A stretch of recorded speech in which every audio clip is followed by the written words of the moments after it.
Have you ever wondered why you suddenly feel hungry, even though you just ate?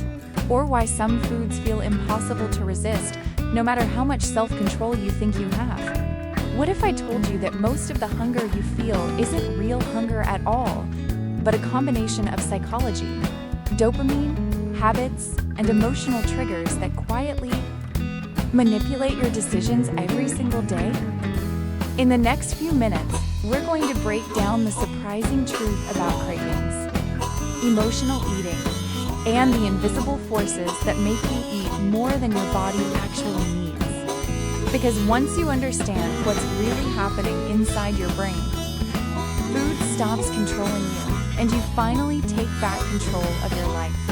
In today's world, food surrounds us everywhere we go. It's on billboards, in ads, on our phones, in colorful grocery aisles, on the screens we scroll endlessly, and on the plates of people we follow online. We live in an era where food is more available, more convenient, and more engineered than at any time in human history. Yet, despite this abundance, many of us feel hungrier than ever. Not just physically hungry, but mentally hungry, emotionally hungry, restlessly hungry. It's a kind of hunger that doesn't come from the stomach, but from the mind. One minute you're fine, and the next minute you're craving something salty, sweet, crunchy, creamy, or comforting. You want something specific, something stimulating, something that hits the spot. And even when you're full, you want more. Why does this happen? Why do we feel hungry when our bodies don't actually need food? Why do we crave food when we're stressed, bored, tired, emotional, or overwhelmed? Why does modern food create patterns of desire that feel impossible to control? In this video, we'll break down the truth about real hunger versus fake hunger, emotional eating, dopamine-driven cravings, food engineering, and the hormonal traps that modern lifestyles create. We'll understand why the human body struggles in today's environment and how to finally rebuild a healthy, intuitive relationship with food. Because the truth is, you're not broken. Your biology is not wrong. Your hunger cues aren't bad. You're simply living in an environment that your ancient brain was never designed to handle.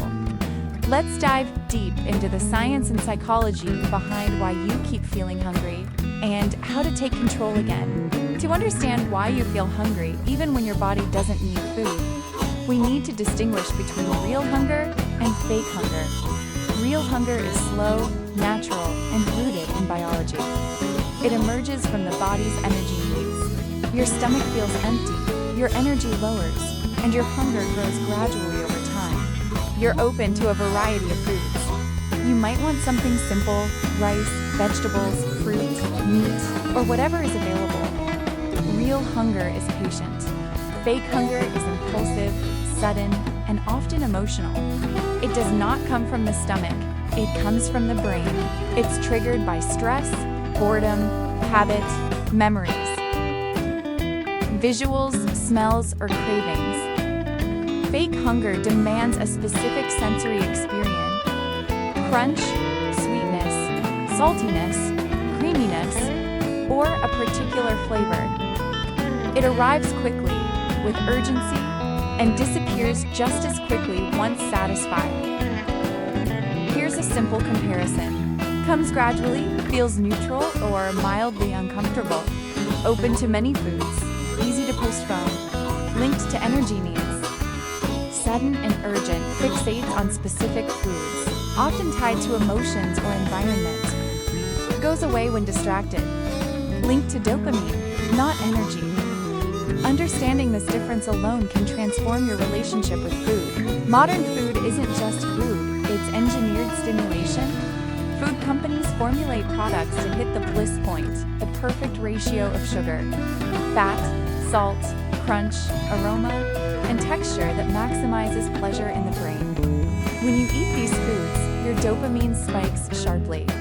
That spike trains your brain to crave more, even if your body has no biological need for the calories. This is why you might crave chips, but not crave plain boiled potatoes, even though they're made from similar ingredients. Chips are engineered for addiction. Potatoes are not. This leads to something crucial. You begin craving the dopamine experience, not the nutrients. Your brain wants the emotional reward. It learns that eating is one of the fastest ways to feel pleasure. Over time, the brain becomes conditioned to seek food even when the stomach is full. Hunger cues get confused. The line between appetite and craving disappears. This is why you want dessert even after a big meal. You snack when you're not hungry. You crave stimulation, not nourishment. Food becomes entertainment instead of fuel.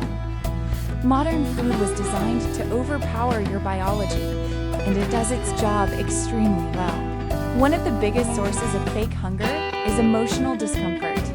Humans often turn to food when facing stress, loneliness, boredom, anxiety, fatigue, overwhelm, sadness, emotional tension. Food offers temporary comfort because it releases dopamine and serotonin, the chemical equivalent of an emotional hug. The relief is real, but the effect is short-lived. Emotional hunger returns quickly, requiring more food to numb the discomfort. Here's the problem. Food can soothe emotions, but it cannot solve them. Emotional hunger is sudden, feels urgent, craves specific comfort foods, returns quickly, leaves guilt afterward. It is essentially the brain saying, I don't want to feel this emotion. Give me something to distract me. This creates a cycle. Emotion gives, craving gives, eating gives, relief gives, guilt gives, more emotion gives, more cravings. Breaking this loop requires awareness, not self-blame. Your body adapts to routines. If you eat at the same time daily, your stomach learns to release ghrelin around those hours, regardless of energy needs. This is why you feel hungry at noon, even if you ate a heavy breakfast. You crave snacks at night because you always snack at night. You want food when watching movies because you formed the habit. Your brain forms associations. Studying gives snacks. Finishing work gives reward food. Feeling bored gives eating. Watching TV gives chips. Driving gives coffee or sweet drinks. Stress gives sugar. Hunger isn't biological, it's conditioned behavior. Your body remembers patterns. If you always eat at 9 p.m., your brain will signal hunger at 9 p.m., even if your stomach is full. Humans evolved in scarcity. Seeing food used to mean eat now or starve later.